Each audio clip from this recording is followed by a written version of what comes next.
Hey guys, what's up? June the Groomer here. I'm here with Piper. Oh, let me see if I can turn the table a little bit. So, this is Piper. Piper here was rescued by my friend Jed in the Bahamas. And she's always been skittish. Earlier, she was looking at me with like these loving eyes. So, I thought that we were making like a really awesome connection, like intimate. So, I was like, oh, this is beautiful. So, I took this loop off, this grooming loop. And the moment she saw a chance, boom, she darted off. So she still has that street dog, that island street dog in her. So here's the thing. Here's the story about how I met Piper and her owner Jed. So we opened up the shop here in Buckhead 7 years ago in 2012. 7 years ago.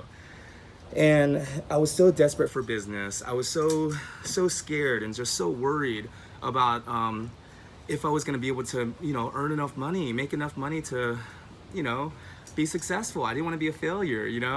The thought of failing a business literally felt like death to me. And so anyways, I put up a sign out in front of our shop that said, free grooming services, all services free. And there was another reason for that. I was trying to get through a loophole in the lease. Anyways, I figured if I wasn't charging for my grooming services, I'm not technically doing business, so I wasn't breaking the lease. Anyways, that's a different story. So either way, the first month I put up a sign, I was doing all grooming services for free. And here comes Jed with Piper and her sister Baby Seal. She passed away recently, but anyways, so they come into the shop and he was like jogging and so he didn't even know that I was there. He thought that I was still that our location was still the old shop, the previous shop that was there. So he didn't even know about our shop. He didn't know about the free services, none of that. And so he comes in, I groom their dogs, his dogs, and then when he comes to pick up, he asks like, so how much is it? And I was like, oh, it's free. All services are free. He was like, no, screw that. He was like, I hate that kind of stuff. He was like, I hate it when people look for free stuff. He was like, no. And so he was like, how much would they be if you would charge? So I told him, I think it was like $60 or $65 or something like that each. And so he wrote me a check. And I was like, wow, right? This is so amazing. And he was the first one that really taught me that it's okay to charge for services, for your services. And when I came back to Georgia, actually a few years ago, and I started this grooming service, he let me come over to his house and I was grooming his dogs again. And he even told me, this was a few years ago when I started doing this house call business. He was like, June, you gotta charge more. He was like, you gotta charge more than this. He was like, you can't let these people just take advantage of you like that. He was like, you gotta charge more. And so, I listened to him. I started raising prices, and now I'm at the point where I can't take any more clients. So, to get the waiting list moving, I raised prices on the first visit for all new clients, and that got the waiting list moving. A lot of people fell off. So, but yeah, I mean, great advice, right? And here's the thing. Jed, I didn't even know this, but Jed is responsible. My friend Jed here. Oh my goodness, Piper's owner. Oh my goodness, the island dog mentality, that street dog mentality, right? Anyways, yeah, I didn't even know this, but he's responsible for a lot of my clients that I love right now. Tiffany Moses, so one of my clients she's on the Art of Grooming, my first book. She was the editor. The other day I was at her house and I was like, Tiffany, I'm so grateful. I feel so lucky that, you're in my life, that you're a part of my life. You helped me edit my book. And Tiffany goes, you got to thank Jed. He was the one that introduced me. And he's the one that told me about you. And he just made a video earlier. And it's like, wow. So I just wanted to share this because, for me, it's easy for me to want to go above and beyond, to always go the extra mile, to want to wow my clients, to do a remarkable job for them, because it really does feel like friendships, because it's not just business, it's personal for me. And I want to do a job for them that's going to last, that's actually going to help the skin, you know, the odor, that dirty dog smell, that wet dog smell that doesn't come back for a long time. So anyways, I mean, and here's the thing, when you treat the relationships that you have with your clients like real relationships and not just numbers, not just for the money, not just the business, you know, then when you do business with the heart, then they literally introduce you to people that you never could have gotten to. You couldn't even gotten close to. I wouldn't even have been able to breathe the same air, you know? I wouldn't even be able to get in the same room with some of these people that I serve now, had it not been for people like Jed introducing me to these people, right? And so a lot of times, the people that are gonna make the biggest impact in your life, the people that are gonna change your life the most, you haven't even met them yet. Just think about that. You haven't even met them yet. And the crazy thing is, you may never meet them until you can start cultivating these relationships and you start serving your clients to the best of your ability with no thought of the money. Jim Rohn says, if you forget about the money and you just serve your clients to the best of your ability, they will literally take you by the hand and open doors for you that you never could have opened yourself. Hey, what's up, Crystal LaCroix? Our favorite groomer, that's Patty. Hi, June, it's great to see you. Welcome back. Thank you, Cheetah Karina. June, hope you're well. Bathing today was rough, but I got through it. So excited. Oh my goodness, Cheetah Karina. Bathing is tough, grooming is tough. It's all tough. I mean, look at this. I'm just pulling this out of her, you know, and I'm sweating. But here's the thing. It's your mindset. Your mindset makes a huge difference. So there's a study that was done in 2007, just 11 years ago, by Aaliyah Crum, and I think it was like Angela Lang or something like that. But here's a study. They took 84 hotel housekeepers, right? Hotel maids, 84 of them, and they selected the hotels so that they would be pretty similar. And they took about a little more than half of them. 44 of the 84 hotel maids, they showed them a video, and they also showed them, you know, facts and charts showing them how their job actually is healthy for them.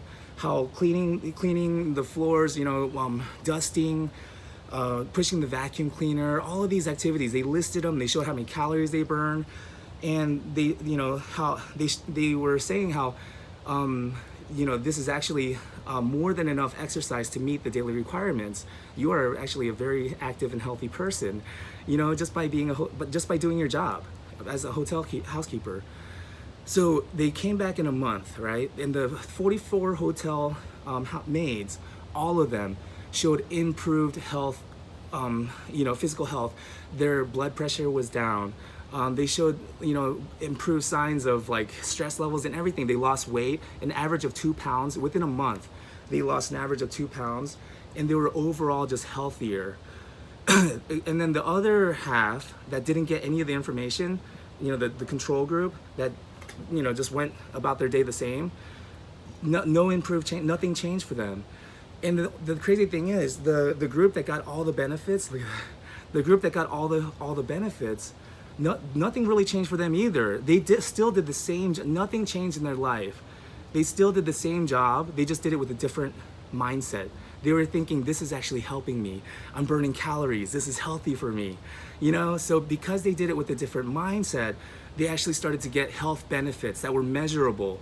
And then they went back, I think like 6 months later and a year later, they continued to see improved health benefits just by doing their job, but doing it differently, but thinking that it's helping them. And the other group that didn't get that same information, they showed no signs of improvement. Okay, oh my goodness, what does that say? That is Pudster 98. Hi June, hope you're doing, I am doing good, just a little tired. That dog's loving life right now. Yeah, kinda. Great topic. Daisy like the flower. You are so awesome. My worst part is the feet. It drives me crazy. And that was Rebecca Sosa, 1987. Mindset is everything. Yes, Daisy like the flower. A Buddhist meditator and teacher, made me understand that it's all simple activities and how we exactly. I think that is what you are saying, for people to be real, exactly, just mindful of what we're thinking while we're doing what we're doing. How rewarding changing mindset has been. Thank you, Jen. Okay, that's how I view my dog walking. So glad to see you. Okay, thanks, June. I actually just looked at my activity on my phone because I wear a fitness watch to work, and I burnt a lot of calories today. I'm definitely taxed. Exactly, Cheetah. So you can think of it like, wow, I'm getting paid to burn calories. I'm getting paid to exercise, and I'm getting healthier. You know, it's like, wow. And I'm working with the dog. I'm helping the dog feel better and healthier. You know, by getting all this crud out of. Look at that. You can just feel it. It's just built up in there. Look at that. Crazy. And the dog kisses I get every day make it all worth it. Exactly. So with a different state of mind, with a different way of looking at what our job and what we do, even though it is difficult, even though it is challenging and physically demanding, we can still get all the health benefits as if we went to the gym and sweated it out like that. You know, I mean, it's just how you look at it. But if you look at it like, oh, look at this, you know. How many times do I have to tell them that you gotta brush more? I keep trying to show them the tools. I keep trying to show them how to do it. Why is all this work? Look at this, look how long it's taking. I don't deserve this. I'm not getting paid enough for this. You see how negative that is?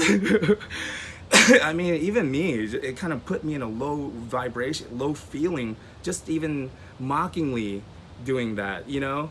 It's not, so, of course, when you're thinking that way and you're kind of in a down state of mind and you're working that way, it's just going to deteriorate your body. Your body's just going to break down. And literally, sometimes you see these older groomers just hunched over, you know, and they just, these people, you know, and it's like that you got an ashtray next to their table, you know. But anyways, I'm just saying, don't be like that. Let's see. Cheetah says, I've also been reading that Conversations book you recommend. Oh yes, Crucial Conversations. To help me with my coworkers. They're getting better, exactly.